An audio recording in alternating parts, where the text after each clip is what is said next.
मिट्टी अहम कुदरती वसीला है। अल्लाह ताला ने इंसान की तख्लीक़ मिट्टी ही से की है। इंसान मिट्टी ही से पैदा हुआ है और मिट्टी में ही लौटा दिया जाएगा और इसी मिट्टी से उठा लिया जाएगा। अस्सलाम वालेकुम वरहमतुल्लाहि वबरकातुहू। मेरा नाम सुमैया सुल्ताना है। मैं 10वीं जमात की तालिबे इल्म हूँ।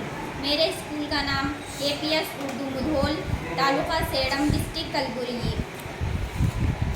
आज मैं मिट्टी के मायने और अहमियत के मुताबिक एक सरगर्मी करने जा रही हूँ।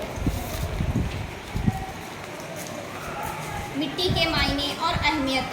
मिट्टी मादनियात और नामियाती अज्जा से मिली हुई ज़मीन की पतली ऊपरी परत है। मिट्टी के अक़साम। हिंदुस्तान की मिट्टी को 6 किस्मों में बांटा गया है। सैलाबी मिट्टी, रेगिस्तानी मिट्टी, लाल मिट्टी, पहाड़ी मिट्टी, लैटराइट मिट्टी और काली मिट्टी। काली मिट्टी किसे कहते हैं? काली मिट्टी को रेगड मिट्टी तेलुगु भी कहा जाता है। ये कपास के लिए बहुत मौजू है। ये बासल्ट चट्टानों से बनी हुई है।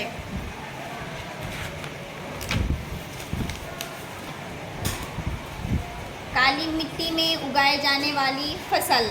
ये मिट्टी पानी की नमी को ज़ब्त करने के कुव्वत और जमी हुई होती है। ये कपास, गन्ना, जवार, मकई, दालें, गेहूँ की काश्त के लिए बहुत मौजू है।